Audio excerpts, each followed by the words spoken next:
श्री स्वामी समर्थ। आजची आपली कथा आहे सुनबाईचा अभिमान। सुनबाई आली या आवाजानेच घरातला प्रत्येक कोपरा उजळून निघाला होता। अंगणात आंब्याच्या झाडाखाली काढलेली रंगीबेरंगी रांगोळी, दरवाजाला बांधलेली आंब्याची तोरणं आणि सासूबाईंच्या डोळ्यात चमकणारा आनंद, सगळं काही नवीन वाटत होतं। अंजली पुण्यातून आलेली MBA पदवीधर, स्मार्ट, आधुनिक विचारांची, शहरी पण पारंपरिक साडी नेसून उभी होती। डोक्यावर पदर पण चेहऱ्यावर स्वाभिमानाची एक वेगळीच झाक। ए सुनबाई, तुझ्यासाठी घरात सगळं नव्याने केलंय, सासूबाई म्हणाल्या। अंजलीने एक क्षणभर घरात नजर फिरवली। छोटंसं अंगण, मातीची चूल, लाकडी खांबावर उभं असलेलं जुनं घर, आणि तिला क्षणभर वाटलं, हे सगळं माझ्या स्वप्नातलं तर नक्कीच नव्हतं।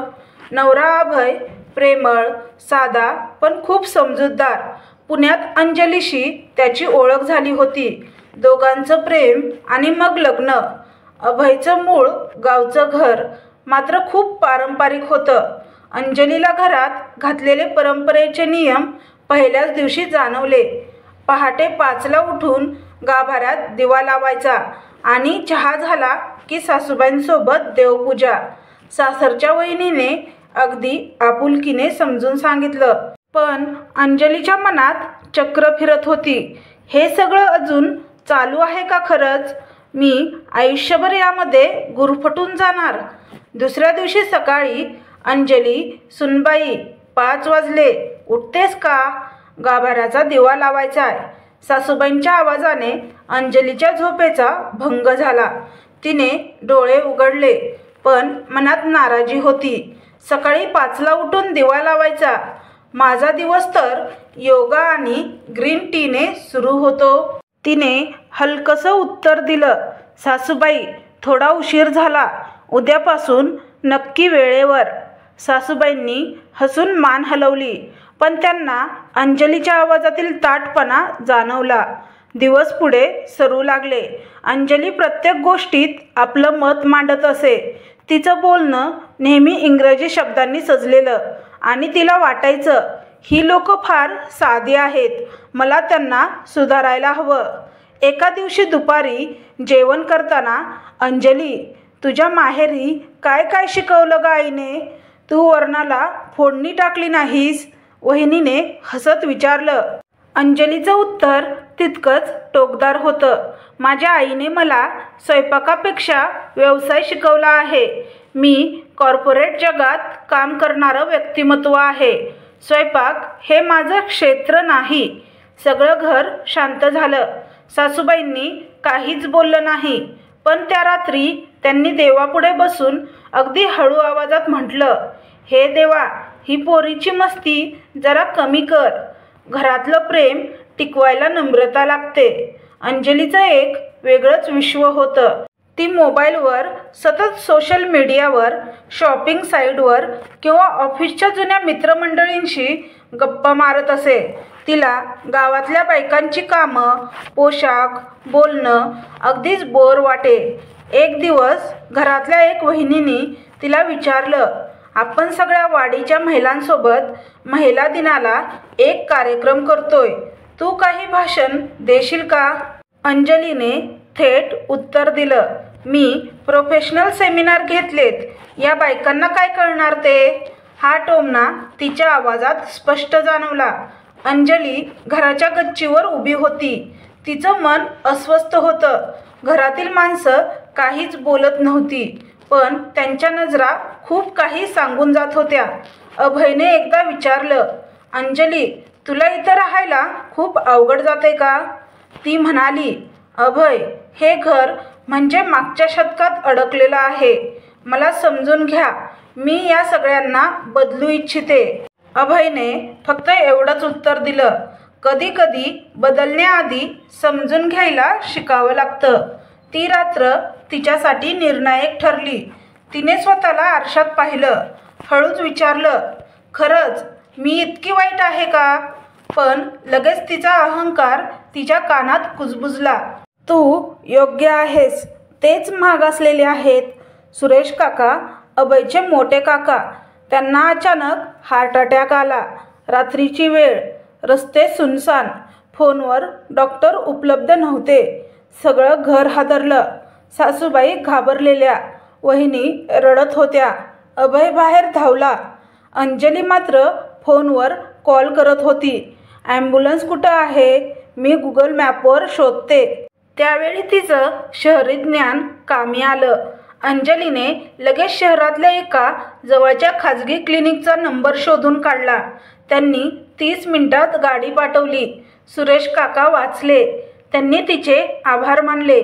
सगळं घर थोडं स्थिर झालं आणि सासूबाईंनी अंजलीकडे पाहून पाणावलेल्या डोळ्यांनी फक्त एवढंच म्हटलं, तुझं शिकले पण आज कामाला आलं ग सुनबाई. पण अंजलीच्या मनात दुसराच विचार, मी नसते तर काय झालं असतं? आणि हे लोक म्हणतात की मला घर सांभाळता येईल का? त्यानंतर अंजली घरात मिसळू लागली होती. काही दिवसांनी अंजलीला दिवस गेले व तिने एका छोट्याशा गोड अशा मुलीला जन्म दिला. तिचं नाव सृष्टी ठेवलं. घरात सगळे तिच्यात रमले होते. अंजली ही सगळ्यांशी जोडली जात होती. सासूबाई, वहिनी, काका तिच्यावर खूप प्रेम करत होते. ती सर्वांना आपलंसं करत होती. पण अंजलीच्या मनात होते ते स्वतःचं करिअर घडवणे. ती अभयला सारखी म्हणायची, आपण शहरात कधी जाणार आहोत? किती दिवस झाले इथेच आहोत. तू आधी शहरात जॉब करायचा आणि आता लग्न झाल्यावर आपण गावातच आहोत. अभय म्हणाला, बाबा आणि काका आता थकले आहेत. आपण आपला फॅमिली बिझनेस मोठा आहे, त्यामुळे मला फॅमिली बिझनेस सांभाळावा लागेल. अंजली म्हणाली, मला येते करमत आहे, सर्वांची साथ आहे, पण मला माझं स्वतःचं करिअर बनवायचे आहे. एक दिवस अंजलीला तिच्या जुन्या ऑफिसमधून फोन आला. एक जबरदस्त ऑफर, शहरातल्या मोठ्या कंपनीत मॅनेजरची पोस्ट, पगार उत्तम, सुविधा अफाट. तिच्या डोळ्यात एक वेगळीच चमक आली. या घरात माझं मूल्य नाही, आता मी दाखवून देईन की कोण आहे मी. ती मनात म्हणाली, मला इथं राहायचं नाही. अंजलीला फोन आला तेव्हा अंजली देवघरात बसलेली होती, पण मन देवाकडे नव्हतं, मोबाईलच्या स्क्रीनवर. हॅलो मिसेस अंजली अभय देशमुख स्पीकिंग. अंजलीने आवाजात आत्मविश्वास मिसळत उत्तर दिलं, मॅडम मी एक्सिवॉन कॉर्पोरेट कडून बोलते आहे. गेल्या महिन्यात तुम्ही पोर्टलवर तुमचा रेझ्युमे अपडेट केला होता, ते आम्ही पाहिलं. आमच्या सिनियर HR यांच्यावर तुमचं प्रोफाईल खूप चांगला प्रभाव पाडून गेला आहे. आम्हाला तुम्हाला सिनियर प्रोजेक्ट मॅनेजर या पदासाठी ऑफर द्यायची आहे. पगार 1,20,000 महिना असेल. यासोबतच रिलोकेशन चार्जेस आणि शहरातील निवासाची सोयही कंपनीकडून केली जाईल. त्या एका क्षणात अंजलीचं मन जणू पंख लावून आकाशात उडालं. तिच्या डोळ्यापुढे स्वप्न उभं राहिलं. AC ऑफिस, हातात लॅपटॉप, हातात कॉफी मग आणि बॉस म्हणून ओळख. Thank you so much. मला एक दिवस द्या, मी विचार करून तुम्हाला उत्तर देते. अंजलीने उत्तर दिलं आणि फोन ठेवला. ती उभी राहून आरशात स्वतःकडे पाहत म्हणाली, हेच तर मी होते, हीच माझी ओळख आहे. आता मी इथून बाहेर पडणार. तेवढ्यात सासूबाईंचा आवाज आला, अंजली पोहे झालेत ग, ये खायला. मी येते मम्मी. असं म्हणत अंजली मनातल्या मनात हसली. मम्मी ना, तुम्ही समजूनच घेत नाहीत की मी काय होऊ शकते. जेवणाच्या टेबलावर शांतता होती. अंजलीची नजर खाली, पण चेहऱ्यावर अभिमान. काही विशेष वाटतंय ग अंजली? वहिनीने विचारलं. अगं हो, एक ऑफर आली आहे शहरातली, चांगली पोस्ट आहे. आता परत करिअर सुरू करायला मिळणार. तिचा आवाज भारलेला होता. सासूबाई थोड्या वेळ शांत राहिल्या, मग म्हणाल्या, बरं आहे ग, पोरगी शिकली आहे, काहीतरी करावं वाटणं साहजिक आहे. पण एक विचार कर, घर आणि करिअर या दोन्ही गोष्टी सांभाळता येतील का तुला? सृष्टी अजून लहान आहे, तू तिला सोडून जाऊ शकशील का? अंजलीने थोडं मिश्किल हसत उत्तर दिलं. मम्मी, मी कॉलेजात गोल्ड मेडलिस्ट होते. एक घर सांभाळणं माझ्यासाठी फार कठीण नाही. त्या रात्री अभय आणि अंजली यांच्यात संवाद झाला. अभयने विचारलं, तुला खरंच ही नोकरी हवी आहे? हो, खरं तर मी इथं येऊन खूप गोष्टी गमावल्या आहेत अभय. माझी ओळख, माझा आत्मविश्वास, मला पुन्हा तो अनुभवायचा आहे. पण घर, माझं गाव, आई बाबा, सृष्टी, मी, आमचं काय? तुला पण माझं स्वप्न समजून घ्यावं लागेल ना अभय. आयुष्यभर मी फक्त पोहे आणि दिवा लावण्यात रमणार नाही. अभय फार काही बोलला नाही, पण त्याच्या डोळ्यात एक हळूसा खिन्न भाव उमटला. त्या रात्री तिने ठरवलं, मी ही नोकरी स्वीकारणारच. पुढील आठवड्यात ऑफर लेटर आलं. तिने सगळ्यांना कळवलं. वहिनी, सासूबाई, काका सगळ्यांच्या चेहऱ्यावर स्मित होतं, पण मनात चिंता. सासूबाईंनी तिला जवळ घेऊन विचारलं, जाता जाता एक विचारत आहे, तू परत येणार का? अंजली हसली. हो, मी परत येईन. तुम्ही माझं कुटुंब आहात. माझी सृष्टी मी इथेच ठेवून जात आहे. मला माहिती आहे तुम्ही तिची काळजी घ्याल, पण मला माझं स्वप्न पूर्ण करायचं आहे. मला माझं करिअर करायचं आहे. व 1.5 वर्षाच्या सृष्टीला सोडून जाताना तिचं मन दुखत होतं. तरीही ती गाडीत बसून शहरात आली. शहरात पोहोचल्यावर तिच्या जीवनाचा नवा अध्याय सुरू होतो. AC office, meetings, presentation. अंजलीचं स्वप्न जगायला सुरुवात झाली. पहिल्याच आठवड्यात तिचं कौतुक झालं. मॅडम, तुम्ही अतिशय हुशार आहात. तुमच्या स्ट्रॅटर्जी खूप चांगल्या असतात. तिच्या डोळ्यात अभिमान, पण हळूहळू तो अहंकारात रूपांतर होऊ लागला. घराकडे फोन कमी झाले. व्हॉट्सअपवर एका ओळीत उत्तर, सासूबाईंच्या मेसेजला कामात आहे, नंतर बोलते असा रिप्लाय करत होती. एक दिवस फोन आला, अंजली, अभयचा अपघातात पाय मोडला. तसं काही गंभीर नाही, पण थोडं काळजी लागेल. तिने लगेच उत्तर दिलं, मी काही दिवस सुट्टी घेऊन येते. पण ऑफिसमध्ये तिला उत्तर मिळालं, अंजली, तुम्ही एक आंतरराष्ट्रीय प्रोजेक्टचं नेतृत्व करत आहात. आत्ता निघून जाणं म्हणजे एक मोठं नुकसान होईल. ती अडकली. तिच्या डोक्यात आता 2 आवाज, स्वतःचा आवाज. ही संधी पुन्हा मिळणार नाही. तू झगडून मिळवलेली जागा आहे ही. काहीसं हळवं मन. अभय, त्याने तुझ्यावर प्रेम केलं. त्याच्या दुःखात तू हवीस. ती गेली नाही. अभयला सांभाळण्याची जबाबदारी सासूबाईंनी घेतली. वहिनीचं काम वाढलं. अंजलीचं फोनवरचं उत्तर मात्र थेट होतं, प्लीज समजून घ्या, माझं भविष्य धोक्यात आहे. अंजली आता तिच्या करिअरच्या सर्वोच्च टप्प्यावर आहे, पण त्यासाठी तिने काहीतरी गमावलं, प्रेम, आपुलकी आणि नातं. शहरातील एक मोठा कॉन्फरन्स हॉल. मंचावर अंजली आपलं सादरीकरण करत होती. पांढऱ्या शर्टवर निळ्या कोटाची ती जणू राणी वाटत होती. सगळीकडून टाळ्यांचा गजर. आणि अशा प्रकारे आपली रणनीती 6 महिन्याच्या आत ग्रामीण बाजारपेठेवर पकड मिळवू शकते. अंजली बोलत होती. एक्झिक्युटिव्ह्ज, डिरेक्टर्स, MD सगळे खुश. छानच आहे मिसेस देशमुख, आपण आमच्या कंपनीसाठी एक मौल्यवान संपत्ती आहात. हे ऐकताच अंजलीला हसू थांबत नव्हतं. रात्री उशिरा घरात आली आणि मोठ्या टेबलावर टाकलेली एक फाईल उघडली. नवीन प्रोजेक्ट साईन करायचा होता, पण तेवढ्यात तिचा मोबाईल वाजला. मुलीचा नंबर, सृष्टी. ती कॉल घेते. आई, आज मी पहिल्यांदा कविता सादर केली शाळेत. छान ग, कुणी कुणी ऐकलं? सगळ्यांनी, पण तू नव्हतीस. बाबा व्हिडिओ काढायचं विसरला. त्या एका वाक्याने अंजलीचा चेहरा थोडा गडद झाला. आई, अगदीच मिस केलंस ग तू. त्या रात्री अंजली शांत झोपू शकली नाही. झोपेतही तिच्या मनात आवाज होता, आई तू नव्हतीस. तिने डोळे मिटले, पण तिच्या मनात एक एक प्रसंग उभा राहू लागला होता. दुसऱ्या दिवशी सकाळी सासूबाई अंगणात साडी नेसत बसलेल्या. अभयचा पाय बराचसा ठीक झालेला. सृष्टी खेळत होती. वहिनी स्वयंपाकात मग्न. आई, अभय बोलला. अंजलीचं काही कळत नाही. आठवड्याला एक फोन, तोही घाईतला. सासूबाई हसल्या. ती आता मोठी बाई झाली रे, जबाबदाऱ्या मोठ्या. आपण एवढं करू शकतो की तिला आशीर्वाद द्यावे. त्यावेळी काका गंभीर आजारी पडतात. डॉक्टर सांगतात, आता काळजी घ्या, त्यांना सतत कोणीतरी लागेल.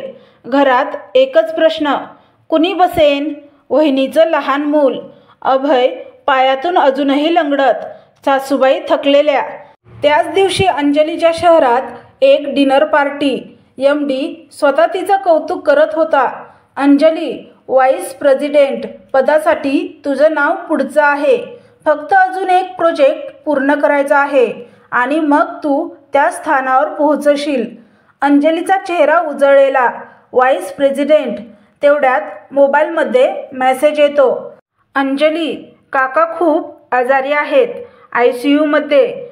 जर शक्य असेल तर. ती मेसेज बघते, पण उत्तर न पाठवता फोन बाजूला ठेवते.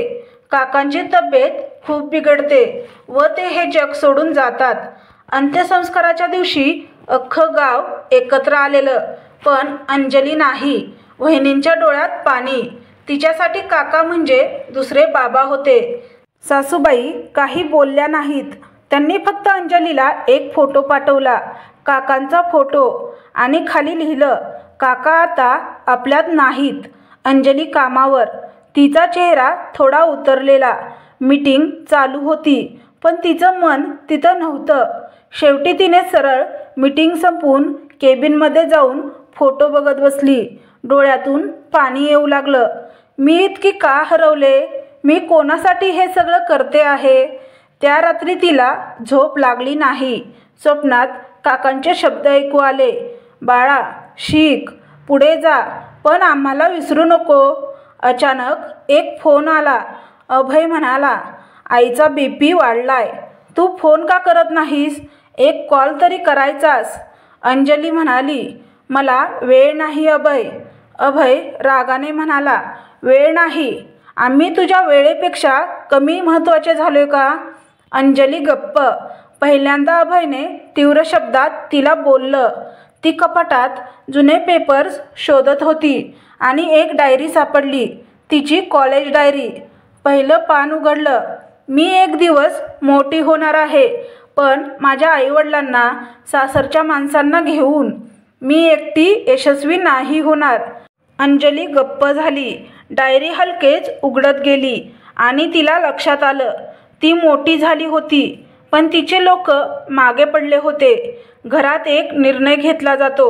सासूबाई आणि अभय ठरवतात. जसं अंजली तिच्या जगात रमली, आपणही तिच्यावर अपेक्षा ठेवायच्या थांबवूया. तिचं करिअर तिचं आहे. आपण आपला मार्ग शोधूया. तेव्हा सृष्टी गोंधळून विचारते, आई कधी येईल? सासूबाई म्हणतात, आई खूप मोठी झाली आहे ग. ती येईल, पण जेव्हा तिला वेळ मिळेल. तिच्या मनात नवं चालू होतं. मी यशस्वी आहे, पण मी एकटी आहे का? ती घरी येते. सुंदर फ्लॅट, मोकळी जागा, आलिशान वस्तू, पण हृदयाचा खालचा कोपरा रिकामा. तेवढ्यात एक व्हिडिओ कॉल सृष्टीचा. आई, आज मी पुन्हा कविता सादर केली. यावेळी व्हिडिओ तुला येणं मस्ट. आणि एक हसू. आणि अंजली डोळे पुसते. रात्रीचा 1 वाजलेला. मुंबईच्या आकाशात उंच उंच इमारतीचे दिवे शांतपणे टिमटिमत होते, पण अंजलीच्या मनात गोंधळ होता. ती बेडवर बसून डायरी उघडते. डायरीच्या शेवटच्या पानावर लिहिलं होतं, यशाचं खरं मोल तेव्हाच कळतं जेव्हा ते कोणासोबत वाटता येतं. ती हळूहळू मनाशी विचार करू लागली, मी आजपर्यंत सगळं मिळवलं, पण माझ्या लोकांशिवाय हे सारं व्यर्थ आहे. सकाळ झाली. कंपनीत महत्त्वाची मीटिंग होती. उपाध्यक्षपदासाठी फायनल इंटरव्ह्यू. MD म्हणाला, this position will change your life Anjali. Are you ready? Anjali काही क्षण गप्प राहिली. मग हळूच उत्तर दिलं, I need to take a break. सगळे थक्क झाले. MD विचारतो, ब्रेक? आत्ताच?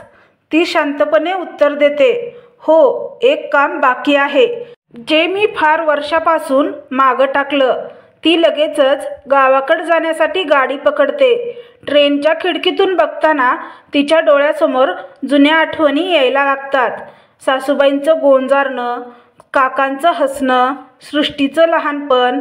मनात सारखी एक भावना, माझं खरं घर तिथंच आहे. ती संध्याकाळी गावात पोहोचते. घराजवळ गाडी थांबते. पायऱ्या चढतानाच आवाज येतो, आई, आई आली. सृष्टी धावत येते. ती झटपट अंजलीच्या मिठीत येते. अंजली काही बोलू शकत नाही. डोळ्यात पाणी. सासूबाई दरवाजात उभ्या. त्यांच्या चेहऱ्यावर आश्चर्य.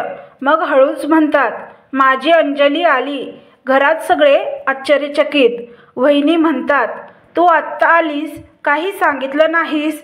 अंजली हसते. मन सांगत होतं आणि त्याचं ऐकून आले.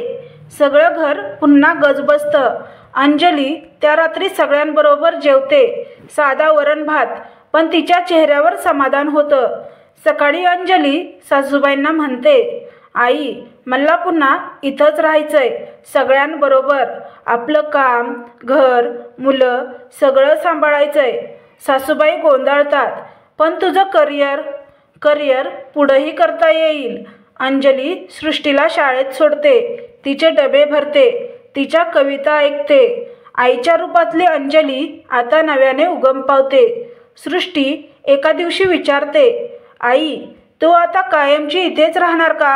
अंजली म्हणते, हो ग, तुझ्या कविता आणि आईचं प्रेम अनुभवण्यासाठी मी आले. सासूबाई शांतपणे विचारतात, इतकं सोडून आलीस? तुझं ऑफिस, पद, पगार काही कमी नव्हतं? अंजली उत्तर देते, कमी एकच होतं, माणसं. आई, मी कधीच तुमचं प्रेम समजून घेतलं नाही. शिक्षणाचा अभिमान होता, पण सगळं हरवलं जेव्हा तुमची माया गमावली. आता मला ती माया पुन्हा हवी आहे. सासूबाई डोळे पुसतात. मुलगी शिकलेली असो की घरातली, तिचं मोल तिच्या समजुतीवर असतं. अंजली, तू ती समजून घेतलीस. अंजली गावात एक लहानसा कोचिंग क्लास सुरू करते, गावातील मुलींना शिकवण्यासाठी. ती ऑफिसमधून जे शिकलं ते मुलींना शिकवते. इंग्रजी, कम्युनिकेशन, इंटरव्ह्यू स्किल्स. लोक म्हणतात, ती शहरातली बाई आता आपली झाली. अंजली काकांच्या फोटोपुढे उभी राहते आणि म्हणते, तुमचं वचन पाळलंय काका. शिकले आणि जग जिंकलं, पण आता नाती जिंकते. अंजलीने आपल्या घमंडावर मात करत खऱ्या आयुष्याचा मार्ग निवडला. तिचं शिक्षण, तिचं यश आता कुटुंबासाठी, समाजासाठी उपयोगी ठरत आहे. गावात आता अंजली एक वेगळी ओळख मिळवत होती. शहरातून आलेली शिकलेली सून, जी आता गावातल्या मुलींना इंग्रजी आणि संवाद कौशल्य शिकवत होती. ती क्लासमध्ये रोजचं हास्य, प्रश्न उत्तरे आणि स्वप्न फुलत होती. शेवटी एक मुलगी अंजलीला विचारते, ताई, तुम्ही इतकं शिकून इकडे का आलात? परत ऑफिसमध्ये जावं असं वाटत नाही का? अंजली हसते. काही क्षण थांबते. मग म्हणते, मला जे शिकायचं होतं ते इथे शिकले. माणसं ओळखणं, नात्याचे मोल समजणं. आता मला इथेच माझी खरी ओळख घडवायची. सुरुवातीला वहिनी अंजलीकडे थोड्याशा संशयाने बघत होती. परत आली म्हणजे काहीतरी स्वार्थ असेल असं तिला वाटत होतं. पण हळूहळू अंजलीच्या वागणुकीत बदल पाहून तिचं मन नरमू लागलं. एके दिवशी अंजली किचनमध्ये चहा करत होती. तेव्हा वहिनी म्हणाली, तुला खरं सांगू का अंजली, तू जेव्हा गेलीस तेव्हा वाटलं की तू कधीच परतणार नाहीस. पण आता तुझं वागणं बघून खरंच वाटतं की तू मनापासून इथे आहेस. अंजली तिचा हात धरते. माझ्या चुकीचा पश्चाताप केलाय मी. आता मला सगळ्यांनाच पुन्हा जिंकायचं आहे, विशेषतः तुझं मन. त्या दिवशी त्यांच्या नात्यातील दरी ही ओलांडली गेली. एका दुपारी सासूबाई अचानक चक्कर येऊन पडतात. सगळे धावपळ करतात. गावातल्या डॉक्टरने तपासणी केली आणि सांगितलं रक्तदाब खूपच कमी झालाय, शहरी हॉस्पिटलमध्ये न्यावं लागेल. अंजली लगेच सासूबाईंच्या डोक्याखाली उशी ठेवते, पाण्याची पिशवी डोक्यावर ठेवते. त्या हलकेच म्हणतात, अंजली मला काही झालं तर? अंजली ताबडतोब उत्तर देते, तसं काही होणार नाही. तुमच्यासाठी मी आहे आई. आता तुम्ही माझी जबाबदारी आहात. शहरातल्या हॉस्पिटलमध्ये अंजली त्यांची 24 तास सेवा करत होती. जेवण, औषधं, रिपोर्ट्स सगळं तीच पाहत होती. वहिनी आणि नवरा दोघेही एक दिवस तिला म्हणाले, आम्ही सुद्धा इथे आहोत, सगळं तूच करतेस. ती हसून म्हणाली, मला हे करायला आवडतंय, आईचं ऋण फेडायचंय. जेव्हा मी त्यांच्या भावना दुखावल्या तेव्हा त्याही मला काही बोलल्या नाहीत. पण आता त्यांच्या शांततेचं उत्तर मी माझ्या कर्माने द्यायचं ठरवलंय. दरम्यान गावातल्या मुलींसाठी एक जिल्हास्तरीय इंग्रजी भाषण स्पर्धा होती. अंजलीने त्यांची खूप छान तयारी करून घेतली. एक मुलगी रेश्मा पहिल्यांदाच स्टेजवर बोलणार होती. स्पर्धेच्या दिवशी रेश्मा घाबरून मागे हटली. अंजली तिच्या कानात शांतपणे म्हणाली, घाबरू नकोस, लोक तुझं इंग्रजी ऐकतील, पण तू त्यांना तुझ्या आत्मविश्वासाने जिंक. रेश्माने आत्मविश्वासाने भाषण दिलं आणि स्पर्धा जिंकली. सगळे गावकरी म्हणाले, आपली अंजलीताई म्हणजे खरंच सोनं आहे. सासूबाई बऱ्या झाल्यावर त्यांनी सगळ्यांसमोर अंजलीचा हात पकडला आणि म्हणाल्या, माझी सून आज माझी मुलगी झाली आहे. मला माझं शिक्षण नाही मिळालं, पण तिचं शिक्षण माझं आयुष्य बदलून गेलं. एक गावातले काका डोळ्यात पाणी आणून म्हणाले, मुली शिकल्या तर असं घर बदलतं. वहिनी, दीर, नवरा सगळ्यांच्या नजरेत अंजलीसाठी अभिमान होता. एकेकाळी जिचा गर्व घराला दुःखी करायचा, तोच आज सगळ्यांना मनात आपुलकी निर्माण करत होता. एक दिवस अंजली म्हणाली, मी आता पूर्ण वेळ गावात काम करणार आहे. मुलींसाठी क्लास वाढवणार आहे. एक लायब्ररी सुरू करायची आहे. सासूबाई गहिवरून म्हणाल्या, तू आमच्या घरात आलीस हेच आमचं भाग्य. अंजली अंगणात बसून सृष्टीच्या वहीतल्या कविता वाचत होती. सृष्टी म्हणाली, आई मला तुझ्यासारखी बनायचं आहे. अंजली तिच्या केसांमध्ये हात फिरवत म्हणाली, सृष्टी शिकणं हे महत्त्वाचं आहे, पण माणसं जपणं त्याहून मोठं. आणि आकाशात दिवे लागले. घरात हास्य भरलं आणि अंजलीचा अभिमान आता केवळ शिक्षणाचा नव्हता, तर नात्यांना पुन्हा साधण्याचा झाला होता. आता गावात एक वेगळीच ऊर्जा होती. अंजलीच्या मार्गदर्शनाखाली अनेक मुली शिकू लागल्या होत्या. शाळा सुटली की सगळ्या थेट अंजलीच्या क्लासमध्ये येत. काहींच्या पालकांनी आधी विरोध केला होता, पण आता ते अभिमानाने म्हणत, आमच्या मुलींसाठी अंजली मॅडम आहे. अंजलीने आता शिक्षणातून सामाजिक परिवर्तनाचा विचार सुरू केला होता. ती म्हणायची, केवळ अक्षर शिकायची नाहीत, तर त्यामागची किंमत समजावून द्यायची आहे. एक दिवस अंजलीने गावात ज्ञानोत्सव आयोजित केला. मुलींच्या कविता, भाषणं, हस्तकला प्रदर्शन सगळं तिच्या मार्गदर्शनाखाली घडलं. सासूबाईंनी स्वतः गावकऱ्यांना आमंत्रण दिलं. कार्यक्रमाच्या शेवटी सगळ्या मुलींनी अंजलीसाठी एक सरप्राईज दिलं. मोठ्या रंगीबेरंगी फलकावर लिहिलं होतं, अंजलीबाई आमच्या आयुष्याची खरी गुरु. अंजलीचे डोळे भरून आले. हीच होती तिच्या शिक्षणाची खरी कमाई. कुटुंबातले जे अंजलीच्या सुरुवातीच्या गर्वाने नाराज होते, आता अभिमानाने म्हणाले, माझ्या घरातली सून पूर्ण गावाचा सन्मान मिळवते. सासूबाईंच्या डोळ्यात पाणी होतं. त्या म्हणाल्या, तू आम्हा सगळ्यांचं मोल वाढवलंस सुनबाई. एक दिवस सृष्टीने अंजलीला एक चिठ्ठी दिली. त्यात लिहिलं होतं, आई तू पूर्वी फक्त शिकलेली वाटायचीस, पण आता तू शहाणी झालीस. तुझ्या डोळ्यात आता समज, सहानुभूती आणि माया आहे. मला तुझ्यासारखे व्हायचंय. अंजलीचं हसू आणि अश्रू एकत्र आले. अंजली आता फक्त शिक्षक नव्हती, ती गावातील महिला मंडळाची प्रमुख होती. नवीन वाचनालय, सिलाई क्लासेस, आरोग्य तपासणी शिबिर सगळं तिच्या पुढाकाराने घडत होतं.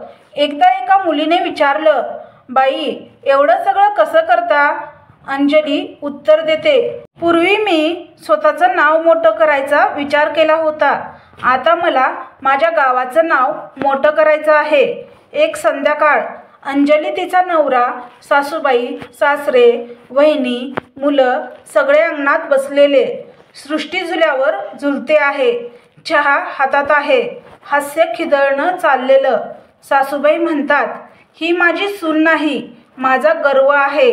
अंजली हसून म्हणते, सुनबाईचा अभिमान आता घराचा गौरव बनलाय. आकाशात तारे चमकत होते आणि एका घरात एका स्त्रीने तिचा आत्मसन्मान, तिचं शिक्षण आणि तिचं मन तिघांचा समतोल राखून कुटुंबाला एकत्र गुंफलेलं होतं. तर तुम्हाला ही कथा कशी वाटली हे कमेंट बॉक्समध्ये कमेंट करून नक्की सांगा. कथा आवडल्यास व्हिडिओला लाईक आणि चॅनलला सबस्क्राईब करा. व्हिडिओ पाहिल्याबद्दल मनापासून धन्यवाद. श्री स्वामी समर्थ.